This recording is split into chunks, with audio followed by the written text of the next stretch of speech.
Guardians of the Galaxy 3 because of the otter in that one? No, actually, I don't like fantasy, so... Oh. I like real otters. I like them real. And that's the start of the podcast. Welcome to iGaming Daily.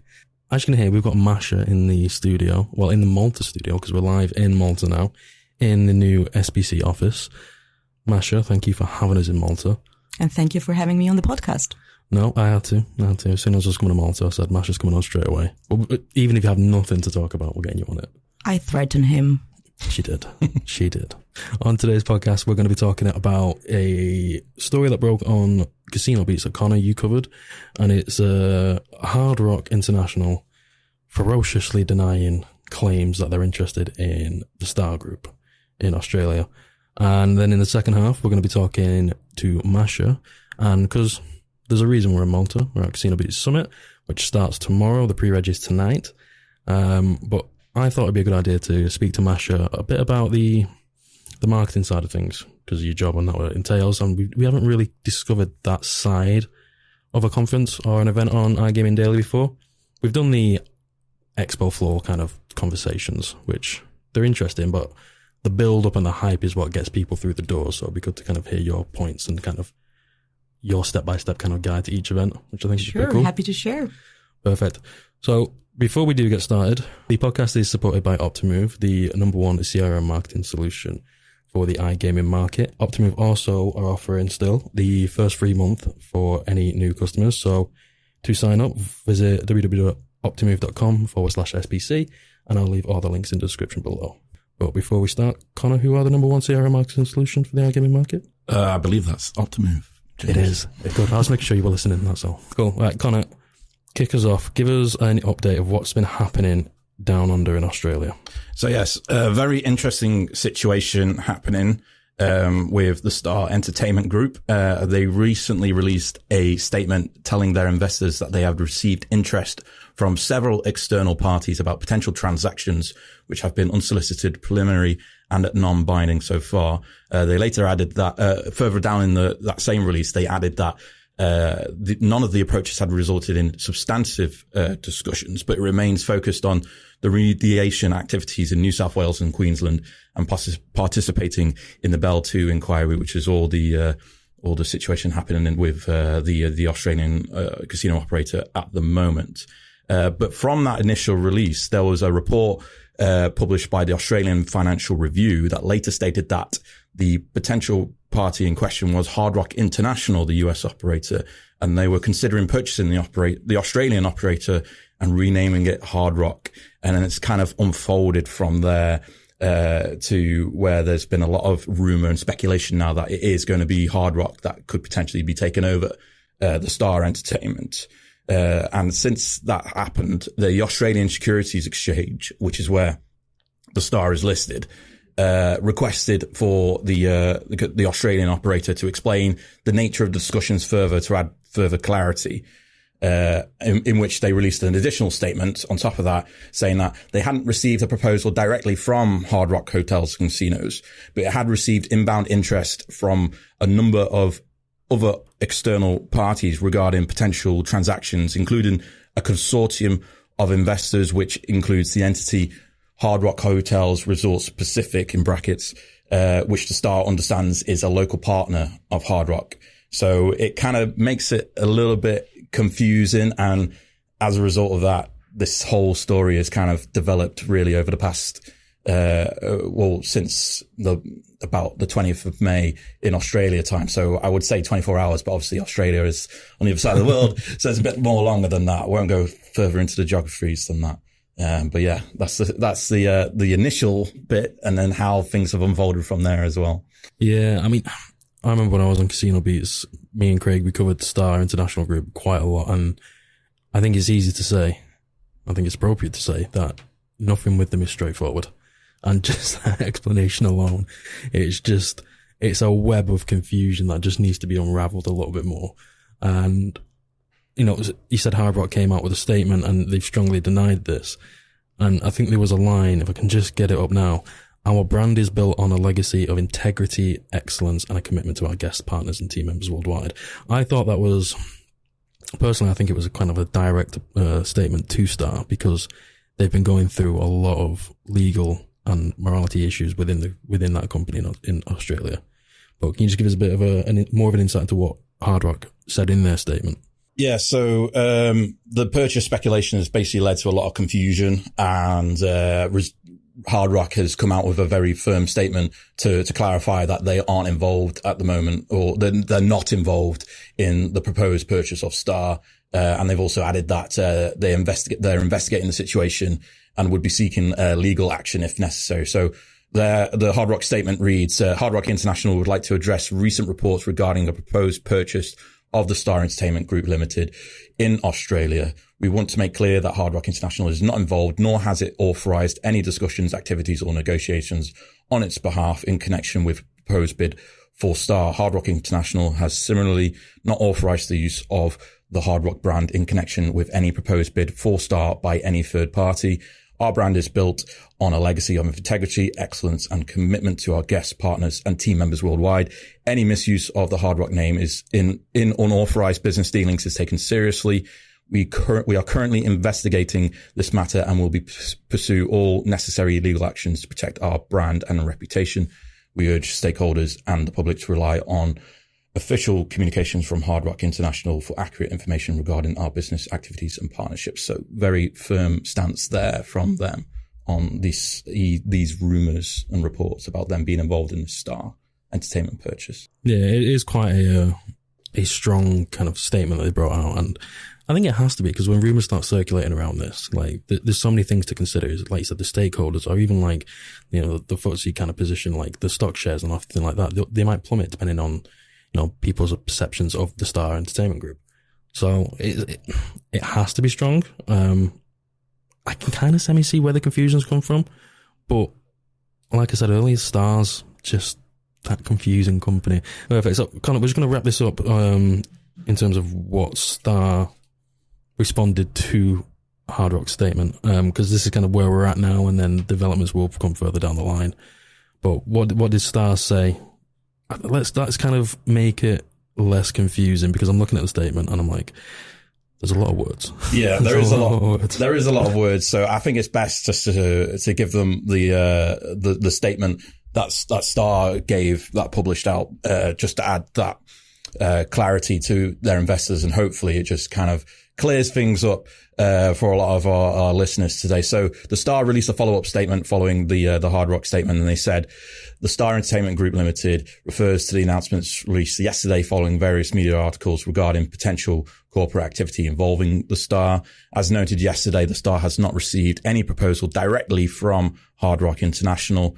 The company has received inbound interest from a number of external parties regarding potential transactions, including an incomplete indicative proposals from a consortium of investors, which included the entity, in quotes, Hard Rock Hotels and Resorts, bracket specifics, end quotes.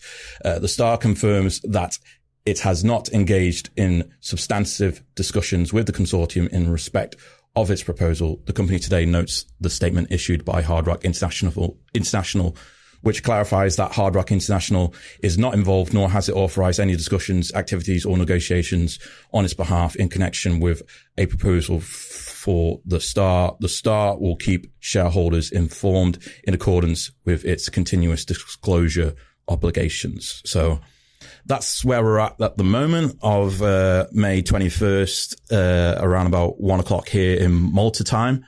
So we'll wait and see how that further develops down the line, James. But yeah, it certainly looks like this is not going to be the end of the story yet. Yeah, I feel like this whole situation right now is a song and dance about absolutely nothing. They've assumed Hard Rock are going to be in there. Hard Rock like, no, we're not. And then Star like, yeah, they're actually not, just a misinterpretation of what's happened. So it's a big song and dance about nothing. But like you said, it's not the end of this, because, there's interested parties for Star, and you'll be keeping listeners and viewers updated on CasinoBeats, where people keep an eye on the website, because Conor will be updating it as and when it breaks. I'll leave a link to this story in the description below. But apart from that, Conor, I'm going to leave you. And then we're going to talk to Masha after the break about CasinoBeats Summit and everything she does in the build-up to an event. Stay tuned. Welcome back, Masha. Yeah, thank you for having me in Malta. I do love your new office, I must admit. I know why you love it too. Tell people why you love it, James. It's a mixture between the gym and sauna, which we don't have in the Manchester office, so Andy McCarran, if you're listening, put it on the agenda. And also, there's 2 little doggies running around who are aggressive towards you, which is hilarious. And I think what Masha's waiting to hear is the fact that she's in the office, so... Did you not hear the guy who said they hate everyone? It's not just me. No, I thought he just said they hate you. No, he didn't. They smiled at me. Well, now it's in the podcast, so it must be true, I guess. That's how rumors get born, guys. That's how rumors get born. Yeah, well, I'm the host, so I'm giving factual information. So. Fair enough. Well, perfect. We're going to talk about CasinoBeats, and like I said, I don't want to focus more on the actual event itself when it's happening, because there's so much that goes on beforehand. And just give the listeners your job title. As of recently, head of content marketing for SBC Events. Head of content marketing. There's so much that happens in the build up to an event, which you oversee quite a lot of. And without that, you don't really get feet in the door. There's other aspects to it, but it's kind of a key component. So first off, where do you start to a build up? Just say for CasinoBeats, when did you start the build up to CasinoBeats and what did it entail? I mean, we always try to start the build up coverage for the event 6 months out, really. Obviously not much is confirmed at that point. But it's our job as a marketing team to find the right angles or communicate the unique selling points of the event, because there are so many events out there today and we really need to focus on communicating to people what is it that makes CasinoBeats Summit special. And luckily, the conference team, the events team, they made our job both hard and easy enough because we have so much to communicate and we're very lucky in that aspect. It just comes down to finding the right balance between spamming people's inboxes and getting the right information to their inbox. So there's definitely a lot that goes into it 6 months ahead of the event. That's the key thing you said there, because I've also heard that the industry are they're not getting sick of events, but they're saying there's just too many in the calendar for to prioritize every single one of them. So you do need to create that intrigue. And like you said, Natalie hit it out. Natalie, the, content producer for SBC, she's hit it out of the park in terms of getting John Romero in, who I'm a big gamer. I'm a gaming geek. I love it. Loved it ever since I was a kid. And Romero has always been that person who you just knew from the Doom days, even though I shouldn't be playing it because it was an 18. My mum played it, James. Come on. My dad used to play it all the time, and I absolutely loved Doom. And I remember watching a documentary of him on Netflix and kind of just going through his development of Doom and then his career. I thought it was just fascinating. So to hear that they actually managed to get Romero, I was just like, good, I'm going to Malta. I'm going to see him. I'm going to meet him. I'm going to shake his hand, picture or autograph. But I'll just sit on his panel session and then I'll just listen to his thoughts about how video game development transfers over to iGaming development, which there's no video game developer who joins the iGaming scene wants to join the iGaming scene initially. They want to be that video game designer for an Elder Scrolls, or, of a Bethesda game, or, BioWare even get a publisher anymore, EA. But then they come into the industry and they see so many cross, pollination. It's perfect. I've gone on a little tangent there. No, and actually you're right, because John also did a pre-event interview with Alice. It was meant to be you, I remember, but I can see him now through the glass. It ended up being Alice, a team member of mine, and he did a fantastic job. And it was so interesting to listen to John because, I was expecting him to be an interesting guy, fair enough, but I didn't expect him to actually be able to tie that into the casino industry as much as he did. And he gave tangible examples. He gave people reasons to attend this event on our behalf, which was sometimes you just really have to try so hard to get it out of people. But he just gave it to us because he knows what he's doing. So I'm sure all the game designers, and not only actually, because as you said, a lot of us played Doom. So even people who are not in game design and don't know anything about game mechanics would find this story inspiring, at least, and that's the most important thing that we can do as an event organizer, inspire people to do better. Yeah. What I love about this event, and I follow kind of CasinoBeats Summit every year. I also, look at other events in Malta, and there's not many, if none at all, that actually focused on the video game development side of things. And even the streamer aspect of things, because streaming's become huge in the casino sector. Even if you look at what Natalie's produced for the streaming section, I'm not going to spoil it because people can go and visit themselves and just see how great it is. But she's really got that blend of bringing something new which hasn't been seen in the event conference space before in Malta. But then also kind of taking aspects from, for me, it was known as E3, the video game conference. It's taken a lot of aspects of that which really made that popular and just brought it into this space. So it's going to be interesting to see.